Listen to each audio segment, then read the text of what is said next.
तरह घबराए हुए देखकर कुणाल ने उसे शांत करने की कोशिश की। कुणाल ने उसे समझाया और आराम करने की सलाह दी। देखो विजय, तुम्हें इस वक्त परेशान होने की जरूरत नहीं है।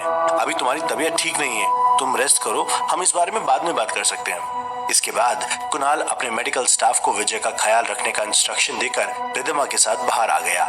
जो कुणाल अब तक इन सब बातों पर भरोसा करने के लिए तैयार नहीं था, उसके चेहरे को देखकर रिद्धिमा को लग रहा था जिसे सारी बातें सुनने के बाद कुणाल भी सोच में पड़ गया है। रिद्धिमा ने कुणाल से पूछा, क्या हुआ कुणाल, क्या सोच रहे हो? कुणाल ने कुछ ना समझ पाने के अंदाज में रिद्धिमा के चेहरे की तरफ देखा और फिर कहा, देखो रिद्धिमा, मैं इन सब बातों पर भरोसा नहीं करना चाहता, लेकिन कुछ तो बात जरूर है। मेरा मतलब कोई तो गहरा राज छुपा है या कोई जानबूझकर। रिद्धिमा ने कुणाल की बात को बीच में ही काटते हुए कहा, कोई जानबूझकर क्या कुणाल? तुम्हारा मतलब कोई गांव वालों को जानबूझकर परेशान कर रहा है? कुणाल ने अपने कंधे उचकाते हुए रिद्धिमा की तरफ देखा और कहा, हाँ हो सकता है, कुछ लोग डर पैदा करने के लिए इस तरह के काम करते हैं। लेकिन रिद्धिमा कुणाल की बात से सहमत नहीं थी। उसे लग रहा था कि जरूर किसी बुरी आत्मा का ही काम है और रिद्धिमा को इस तरह इन सब बातों पर विश्वास करते देख कुणाल हैरान था। तुम इन सब बातों में कब से मानने लगी रिद्धिमा? रिद्धिमा ने परेशान होते हुए जवाब दिया, तो क्या करूं कुणाल, डॉक्टर अमित और रुचि की मौत और उसके बाद विजय के साथ आज जो कुछ भी हुआ, ये सब बातें तो इसी तरफ इशारा करती है ना। तुम्हें नहीं लगता कि इन सब के बारे में पता करना चाहिए? कुणाल ने नाराज होते हुए रिद्धिमा को कहा, मुझे लगता है मुझे तुम्हें दिल्ली छोड़कर आना चाहिए। कुछ ही देर बाद कुणाल और रिद्धिमा हवेली पहुंच गए। रिद्धिमा की नजरें लक्ष्मी को ढूंढ रही थी।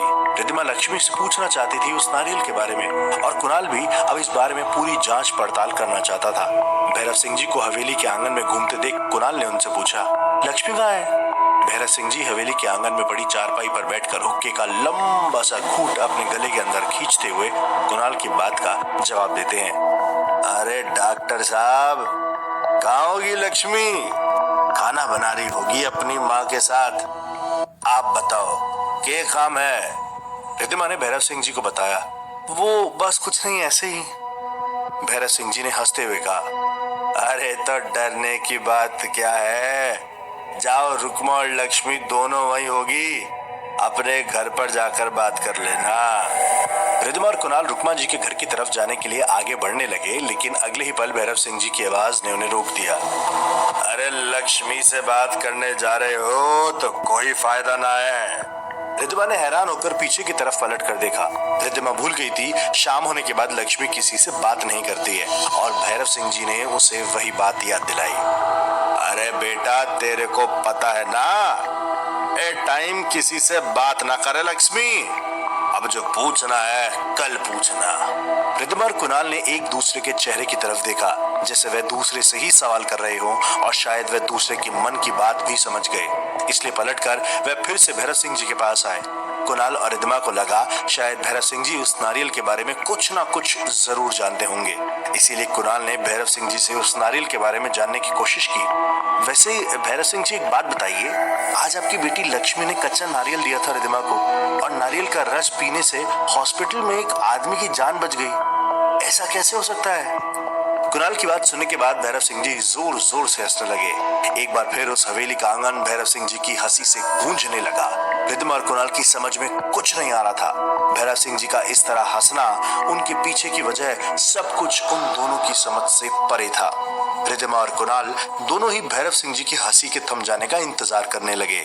जब भैरव सिंह जी चुप होकर रिद्धिमा की तरफ देखने लगे तो रिद्धिमा ने उनसे पूछा, क्या हुआ? आप इस तरह हंस क्यों रहे हैं? हमने कोई गलत बात कर दी क्या? भैरव सिंह जी ने अपने हुक्के को दूसरी तरफ सरकाकर अपनी लाठी का सहारा लेकर खड़े होने की कोशिश की। कुणाल ने उन्हें सहारा दिया। अब भैरव सिंह जी अपनी लाठी के सहारे हवेली के आंगन में घूमने लगे। अपनी बड़ी बड़ी मूंछों का ताव देकर एक मजबूत आवाज में उनका जवाब आया, लक्ष्मी जादूगरनी है, जादूगरनी। उसके हाथ का तो पानी पी लो तो मुर्दा जिंदा हो जाता है। आप तो एक आदमी के जान बचाने की बात कर रहे हैं डॉक्टर साहब। कुणाल की समझ में कुछ नहीं आ रहा था। आपके कहने का क्या मतलब है? मैं कुछ समझा नहीं। भैरव सिंह जी ने कुणाल की तरफ पलट कर देखा और फिर घूरते हुए कहा, समझोगे कैसे? शहर के पढ़े लिखे लोग हो ना, बड़ी बड़ी डिग्रियों पर भरोसा करते हो तुम लोग। ये ना पता कि इन डिग्रियों के अलावा भी एक दूसरी दुनिया है, आत्माओं की दुनिया। भैरव सिंह जी के बात कहने का ढंग कुछ ऐसा था कि उसे सुनने के बाद कुणाल और रिद्धिमा दोनों को बुरी तरह डर लगने लगा। लेकिन रिद्धिमा सब कुछ जानना चाहती थी, उस नारियल का सच और देविका के बारे में। रिद्धिमा ने हिम्मत दिखाते हुए भैरव सिंह जी से सवाल किया, और देविका? आप जानते हैं किसी देविका को? कौन थी देविका, बताइए ना। देविका का नाम सुनकर भैरव सिंह जी के चेहरे पर गुस्सा नजर आने लगा। ऐसा लगा जैसे उनकी आंखें गुस्से से लाल हो रही है। उनके झुर्रियों वाले बूढ़े चेहरे पर गुस्से के एक्सप्रेशन कुछ ज्यादा ही डरावने लग रहे थे। रिद्धिमा और कुणाल उन्हें इस तरह से देखकर घबरा गए। गांव की बदनामी करी थी उस छोरी ने, शादी से पहले माँ बनने वाली थी, मार के दफना दिया कुएं में, कुणाल ने भैरव सिंह जी से कहा। लेकिन भैरव सिंह जी, उसे मारने की कहाँ जरूरत थी? उसकी शादी भी तो करवाई जा सकती थी ना उस लड़के के साथ जिसकी वजह से वो माँ बनने वाली थी शादी से पहले। कुणाल ने जब ये सवाल भैरव सिंह जी से किया तो रिद्धिमा को पंडित जी की बताई हुई बात याद आई और पंडित जी के अनुसार देविका बिना किसी लड़के के कांटेक्ट में आए हुए प्रेग्नेंट हो गई थी। इसका मतलब था किसी बुरी आत्मा के असर की वजह से।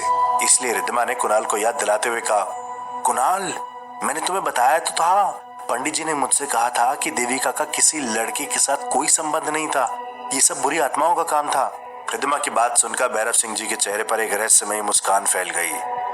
सही कह रही है, देविका किसी लड़के से नहीं बल्कि उस बड़े पुजारी के फैलाए हुए तंत्र मंत्र की वजह से मां बनने वाली थी। कुणाल ने हैरान होते हुए पूछा, आपके कहने का क्या मतलब है? कौन सा बड़ा पुजारी? अरे वही बड़ा पुजारी जिसने तांत्रिक के साथ मिलकर बुरी आत्माओं को जगाना शुरू कर दिया था। रिद्धिमा ने भैरव सिंह जी से पूछा, लेकिन उसका कोई नाम तो होगा? उस दिन मंदिर में पुजारी जी ने भी मुझे उसका कोई नाम नहीं बताया। भैरव सिंह ने कुछ सोचते हुए कहा, नाम तो हमारे को भी नहीं पता। अगला सवाल कुणाल ने किया, और वो तांत्रिक वो कहाँ मिलेगा? भैरव सिंह जी ने हंसते हुए कुणाल को बताया कि उस तांत्रिक से मिलना इतना आसान नहीं था, क्योंकि उसके पास इतनी शक्तियां थी कि वो बार बार अपना रूप बदल लेता था और गांव में कोई नहीं जानता था कि इस वक्त वह किस रूप में था। ये सारी बातें जानने के बाद कुणाल का डर और रिद्धिमा को लेकर उसकी चिंता बढ़ती जा रही थी। तभी कुणाल को याद आया कि भैरव सिंह जी ने लक्ष्मी को जादूगरनी होने की बात कही थी और इसीलिए कुणाल ने भैरव सिंह जी से पूछा, अभी कुछ देर पहले आप कह रहे थे लक्ष्मी जादूगरनी है, इसका क्या मतलब है भैरव सिंह जी? भैरव सिंह जी ने मुस्कुराते हुए जवाब दिया, अरे उससे डरने की जरूरत ना है, जादूगरनी मतलब बस वो लोगों को अपने बस में करना जानती है। उसके पास वो ताकत है जिसके चलते वो चाहे जो करवा ले और सामने वाले को हवा भी ना लगे। लक्ष्मी को लेकर भैरव सिंह जी की बातें सुनने के बाद रिद्धिमा और कुणाल बहुत डर गए और काफी हैरान थे। अब उन्हें उस गांव की दुनिया, वहां का माहौल कुछ अजीब सा लगने लगा था और इसीलिए कुणाल ने रिद्धिमा से कहा कि वह उसे दिल्ली छोड़कर आना चाहता है। लेकिन रिद्धिमा अब भी दिल्ली वापस जाने के लिए तैयार नहीं थी। रात का वक्त था। कुणाल और रिद्धिमा अपने कमरे में जा चुके थे। बेड ठीक करते वक्त अचानक से रिद्धिमा की नजर गद्दे के नीचे पड़ी किसी चीज पर गई। उसे देखकर वह बुरी तरह से चौंक गई। उसके दिल में एक शक पैदा हो गया। उसने मन ही मन कहा, ये यहाँ पर इसे मैंने कहीं तो देखा है, किसी ने तो इसे पहना हुआ था।